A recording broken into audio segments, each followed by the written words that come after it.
iPhone 15 Pro. I kind of have a love-hate relation with this smartphone. On the one hand, there are some features which are absolutely brilliant. And on the other hand, there are some features which are very annoying. I've been using the 15 Pro since launch day. I was super excited to try out this smartphone because this is my first ever Pro iPhone. Before this, I've only used normal iPhone. So yeah, the excitement level was pretty high. But now that I've used this smartphone for almost a year, how is my experience been? That's exactly what we are going to talk about in today's video. So this is my long-term review of the iPhone 15 Pro, a love-hate relation. So I'm going to divide this review into two major parts. First part where I talk about all the features that I absolutely love on the 15 Pro, and second part where I talk about all the features that I hate on the 15 Pro. Now before we get to the two parts, I want to talk about the iPhone and why it is such a good choice for content creators. Like if you meet a content creator in the wild, 9 out of 10 of those people will have an iPhone because this smartphone is awesome for creators. It has all the right tools, a great hardware and software combination, and above all it is reliable for creators. And same goes for professionals. That's why you will see a lot of creators and professionals go for iPhone year on year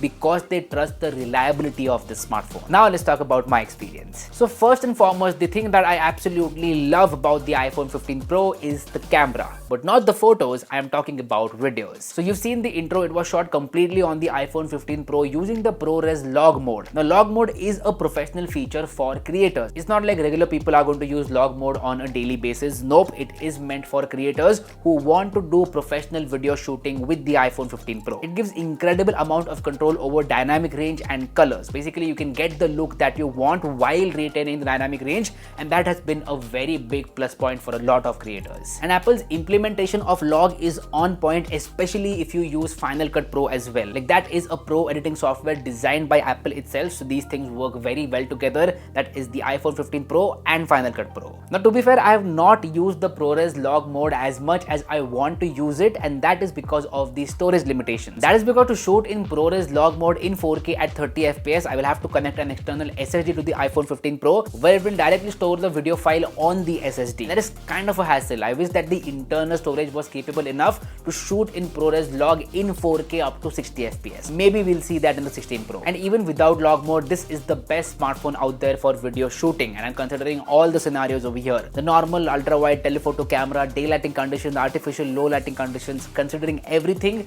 this is the best smartphone to shoot videos. Now to watch the incredible content that you shoot with the iPhone 15 Pro, you also need an incredible display, and that's exactly what you get with the 15 Pro. It's a super high quality AMOLED panel which is fast as well. So the refresh rate is 120Hz. Apple calls this Pro Motion. Basically it is an LTPO panel where the refresh rate will be dynamically adjusted, and iOS does a very good job at it. Like this is the smoothest 120Hz display that I've ever used. It gets bright enough, the colors are accurate, the viewing angles are great, and it's one of the best displays out there. And one more super useful part of the display is Dynamic Island. Dynamic Island is a very good implementation of this big notch, otherwise it would be a waste of space. But we all know Apple, they had to do something special in the UI and they have delivered. Dynamic Island, at least for me, is super useful. And the Dynamic Island exists because of all the Face ID sensors. Face ID is one more thing that I absolutely love on the iPhone. It is fast, reliable, and honestly better than a fingerprint scanner. Now the iPhone 15 Pro is an expensive smartphone. We all know that. It's one of the most expensive smartphones out there, and for that it offers incredible performance, like one of the best out there. And the performance is great for all sorts of stuff. Normal applications like Instagram, WhatsApp, UPI payments, and even for heavy applications like video editing or gaming for a couple of hours, this smartphone is awesome. And performance comes from two things: hardware plus software. Hardware is obviously sorted,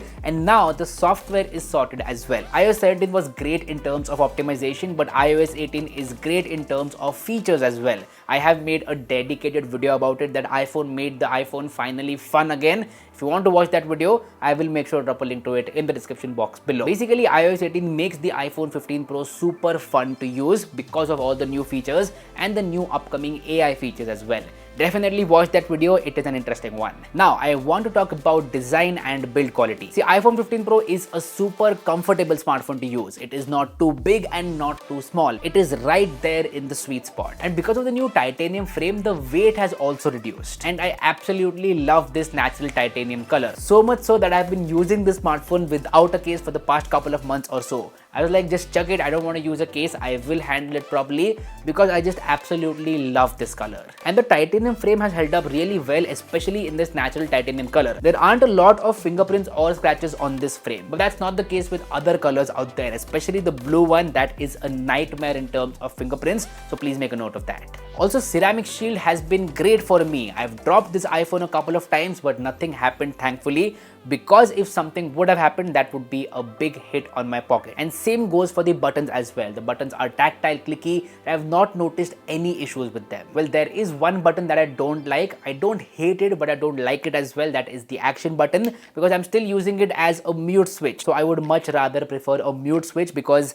with the mute switch, you could see with the color that whether the iPhone is on ring or silent, but here you have to check the display. I would definitely prefer a mute switch over an action button. Now, one thing that I want to mention over here is durability. This phone is IP68 rated, which means that it is protected from dust and water, but you need to be careful with your smartphone. Just recently I was in Goa and I took the smartphone to the beach. During that time, maybe some water went into my iPhone and it wasn't charging for an entire day. It was showing an error that liquid detected in the charging port and iPhone will not charge. I tried to bypass that notification, but still there was no charging. So definitely IP68 is good to have, but do not overdo it. Now, one introduction this year that changed the iPhone completely is the USB Type-C port. Finally, iPhones have USB Type-C, which is super convenient. First up, you can use any USB Type-C charger to charge the iPhone, which is a very big plus point, and you can connect a host of accessories to the iPhone. If you want to empty the storage on your iPhone, directly connect the SSD and you will be able to do that hassle-free. You can also connect external monitors, keyboards, mouse, everything with the USB Type-C port, and that is super useful. So yeah, thank you Apple for finally giving a good USB Type-C port, especially on the Pro models. So the non-Pro models, it is not that good because of the speed, but on the Pro models, it is good. And that kind of sums up the things that I love about this smartphone.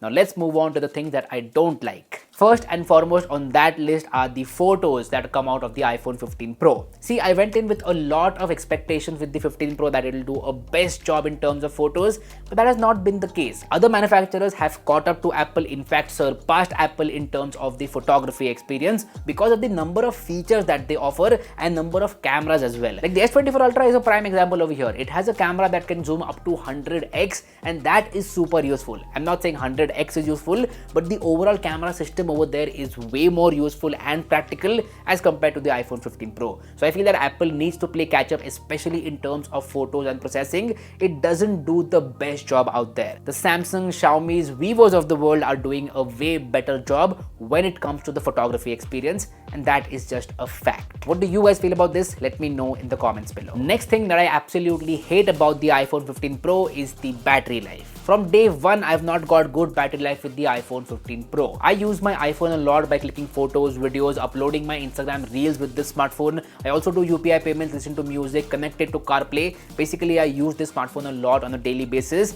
and I have to charge it before the day ends. That is not a good experience for a smartphone that costs this much. It is an expensive smartphone and it should have good battery life. I wouldn't mind if the iPhone is a little bit thicker if it gives me better battery life, but nope, the battery life on the 15 Pro is very bad. Not good at all. And same goes for charging. First up, you don't get a charger inside the box. You'll have to invest in a good third-party charger, and even if you invest in a good third-party charger, this smartphone will charge slow. For 0 to 80%, it will take about an hour, and then from 80 to 100, it will take about 40 minutes more. That is very annoying and frustrating. There are Android smartphones out there which can charge completely in 19-20 minutes, and this smartphone is taking 1.5 hours, which is not a good experience at all. So battery life and charging definitely needs to improve in the 16 Pro series, which I don't see happening from the leaks. Maybe in the 17 Pro it will be better, but 16 Pro is just a minor upgrade. And the final thing that I don't like about the iPhone 15 Pro is the pricing in India, because the pricing in US for the Pro model has stayed the same since iPhone 10. Now I know that the price of the dollar also increases, but it doesn't increase that much. Like Apple is taking clear advantage over here. I feel that they need to be more aggressive with the pricing, especially of the Pro models. Of the non-Pro models, they still do a better job and there are sales, but with the Pro models, it is just a very bad pricing model. And if you end up buying these smartphones from India, you will end up losing money. So if you have someone coming from the States or Dubai or Vietnam, you can get the 15 Pro for way cheaper. So definitely do that. There's only one problem, that you might get an eSIM only model. The model over here in India has one physical SIM and one eSIM, but in the US and some other countries you only get eSIM models, so please make a note of that. All in all, as I said, my relation with the iPhone 15 Pro is a love-hate one. On the one hand, I love this smartphone, and on the other hand, I find it absolutely annoying. What do you guys feel about the iPhone 15 Pro? Let me know in the comment section down below. If you liked what you saw, then hit that like button. If you found the content worthwhile, subscribe to the channel. It would mean the world to me. My name is Harsh Punjabi, and I'll see you guys in the next one. Bye bye.